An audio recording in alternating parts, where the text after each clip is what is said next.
Hello दोस्तों, आज की इस कहानी में आप सभी का स्वागत है। मेरा नाम पूजा है। मैं दिल्ली में रहने वाली हूँ। मेरी उम्र 23 साल है। मेरी शादी हुए 5 साल हो चुके हैं और मेरे एक बच्चा भी है। एक छोटी बेटी 2 साल की है जो अभी भी मेरा दूध पीती है। शादी से पहले मेरा उस समय एक बॉयफ्रेंड था, उसके बाद तो सिर्फ पति ही है जिससे मैं बहुत ज़्यादा प्यार करती हूँ। लेकिन अभी मेरे पति से मुझे ज़्यादा टाइम नहीं मिलता। शायद ये बात सब महिलाओं के साथ होती होगी कि शादी के कुछ समय तक पति अपनी पत्नियों को बहुत कम वक्त देते हैं, मगर जहां जो एक बच्चा हुए वहां मेरे साथ भी ऐसा ही हुआ। हमारी फैमिली में सिर्फ पति के बड़े भाई और भाभी है, वह भी अलग ही रहते हैं, इसलिए हम लोगों को बिना रोक टोक रहती हैं। मेरे जेठ जी की उम्र 33 साल है। उनकी खासियत यह है कि किसी भी को अपनी बातों में फंसा लेते हैं, शायद इसलिए उनके बाहर इतने ज्यादा चक्कर चल रहे थे। मैं जेठ जी को हमेशा भाई साहब बोलती हूँ। ये बात 1 साल पहले की है। भाई साहब का डिवोर्स हो रहा था। इसका कारण भाई साहब का बाहर अफेयर है जिसका पता मेरी जेठानी को चल गया था। मेरी जेठानी स्वभाव की बहुत अच्छी है। उन्होंने भाई साहब को पहले भी कई बार पकड़ा मगर अपने बच्चे की खातिर माफ कर दिया। मगर जब भाई साहब अपनी हरकतों से बाज नहीं आए तो उन्होंने डिवोर्स ले लिया। भाई साहब पर इस बात का कोई भी असर नहीं हुआ, वह ऐसे ही करते रहे। एक रात मेरे पति के पास कॉल आया कि भाई साहब का एक्सीडेंट हो गया है। मेरे पति और मैं बहुत डर गए। मेरे पति तुरंत हॉस्पिटल गए तो देखा भाई साहब के हाथ और पैर पर प्लास्टर लगा हुआ था और सर पर पट्टी बंधी हुई थी। 2 दिन के बाद भाई साहब को होश आया, तब पता चला कि भाई साहब की आंखें चली गई है, उन्हें दिखाई नहीं दे रहा है। भाई साहब ये जानकर रोने लगे, तब उन्हें मेरे पति ने संभाला। 1 महीने बाद भाई साहब घर वापस आए। कुछ छोटी मोटी चोटें और प्लास्टर भी थे। अब भाई साहब हमारे साथ ही रहने लगे। भाई साहब का सारा टाइम बस कमरे में ही रहकर बीतने लगा। वह कमरे में अकेले ही रहते थे। मैं और मेरे पति उन्हें बहुत समझाते मगर आंखों की रोशनी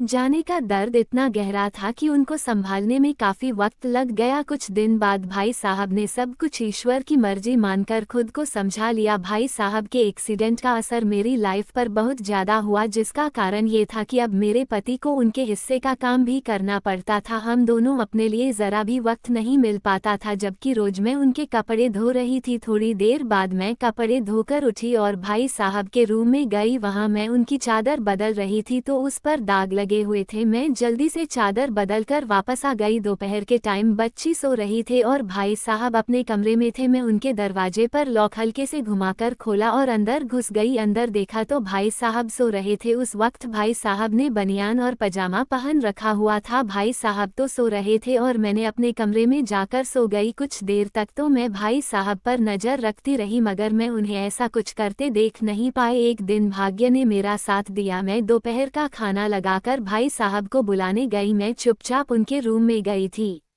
भाई साहब रूम में नहीं थे, तभी मैं उन्हें देखकर बाथरूम में गई। मेरे घर के सभी कमरों में बाथरूम अटैच है। जैसे ही मैंने अंदर झांका तो देखा कि भाई साहब जैसे देखते ही मेरी आंखें फटी की फटी रह गई। भाई साहब मेरे पति जैसे दिखते थे। 1-2 पल बाद भाई साहब रूम में वापस आए। मैं वहीं खड़ी थी। भाई साहब को शायद लगा कि रूम में कोई है। उन्होंने मुझे आवाज दी, कौन है पूजा? मैंने कोई जवाब नहीं दिया। तभी भाई साहब ने मेरे बेटी को आवाज लगाई। मैं तुरंत दबे पाँव कुर्सी के पीछे छिप गई। मेरी बेटी अंदर आ गई। बाहर जाते हुए मैं सोच रही थी कि कैसे मैं भाई साहब को ले जाऊं। वह देख नहीं सकते हैं तो कैसे जानेंगे कि मैं क्या चाहती हूं। जैसे ही मैं रूम में से बाहर निकली दरवाजे भिड़ने की आवाज आई। भाई साहब आवाज सुनकर बोल पड़े, पूजा क्या तुम भी मेरे कमरे में थी? मेरे मुंह से आवाज नहीं निकल पाई थी। मैं बोलने लगी, वो भाई साहब मैं अभी ही गई थी, आपको देखा नहीं मगर आप इधर आ गए थे। मैं भाई साहब को देखने लगी थी। उनको देखने से साफ साफ लग रहा था कि जैसे वह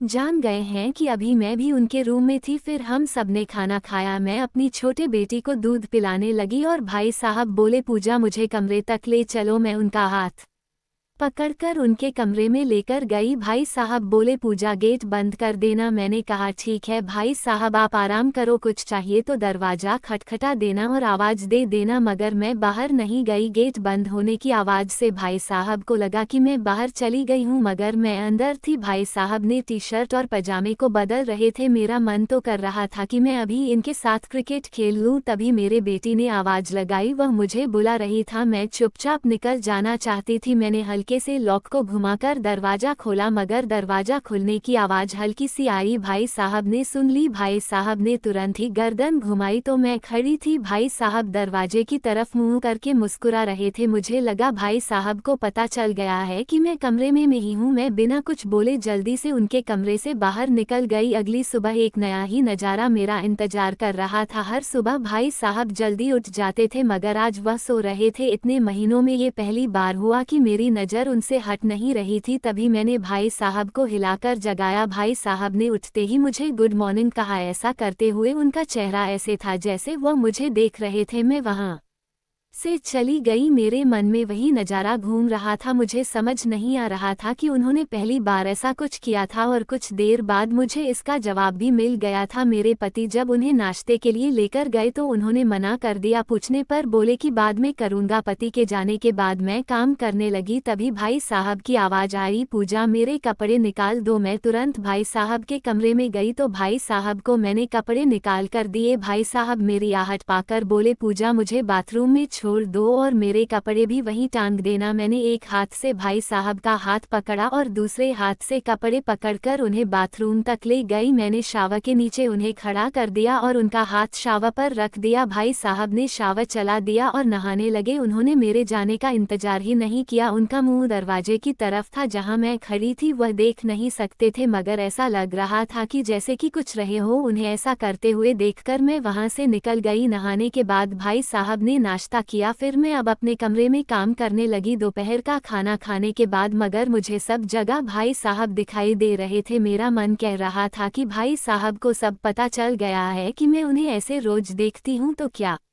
होगा। दूसरी तरफ यह मन कह रहा था कि मेरा बहम भी हो सकता है। कमरे में भाई साहब को मेरे होने का एहसास था मगर वो कुछ कहते नहीं थे और ना ही मैं। कुछ दिनों तक ऐसा ही चलता रहा। हम दोनों रोज ऐसा करते थे। कहते हैं ना कि इंसान कितना भी खामोश रह ले मगर उसे बोलने के लिए मजबूर कर देती है। एक दिन वही हुआ। मैं रोज की तरह दोपहर में भाई साहब के कमरे में गई। मैं जैसे ही उनके कमरे में जाने लगी तो भाई साहब की आवाज़ आई, पूजा। उनके मुंह से अपना नाम सुनकर मैं वही खड़ी हो गई। भाई साहब बोले, पूजा मैं जानता हूँ कि तुम यही हो। मुझे पहले दिन से ही पता चल गया था मगर मुझे लगा कि मेरा ही वहम है। फिर उस दिन दरवाजे की आवाज़ से मुझे पक्का हो गया था कि तुम यही हो। मैं अंधा हुआ हूँ, बहरा नहीं पूजा। मैं देख नहीं सकता इसलिए ऐसा करना पड़ रहा है। मैं जानता हूँ कि तुम्हारी भी कोई मजबूरी है इसलिए तुम यहाँ हो। पूजा क्या तुम भी मुझसे प्यार करती हो? मैं भाई साहब की बातें सुन रही थी मगर कोई जवाब नहीं दे पा रही थी। भाई साहब बोले, पूजा जी यह बात हमारे बीच ही रहेगी। अब हम सब तुम्हारे फैसले पर हैं। अगर तुम्हारी ना है तो कोई प्रॉब्लम नहीं है। मैं ऐसे ही खुश हूँ। तुम्हारा मेरे पास होना मेरे लिए बहुत है। मैं बिना कुछ बोले वहाँ से चली गई मगर भाई साहब का कहाँ एक शब्द मेरे कानों में गूंज रहा था। शादी के बाद मैं पति को कभी भी धोखा नहीं दिया था। मैं फैसला नहीं कर पा रही थी इसलिए मैंने इसका अंजाम छोड़ दिया। तो दोस्तों अगर वीडियो पसंद आई हो तो वीडियो को लाइक और चैनल को सब्सक्राइब करें। वीडियो देखने के लिए आपका बहुत बहुत धन्यवाद।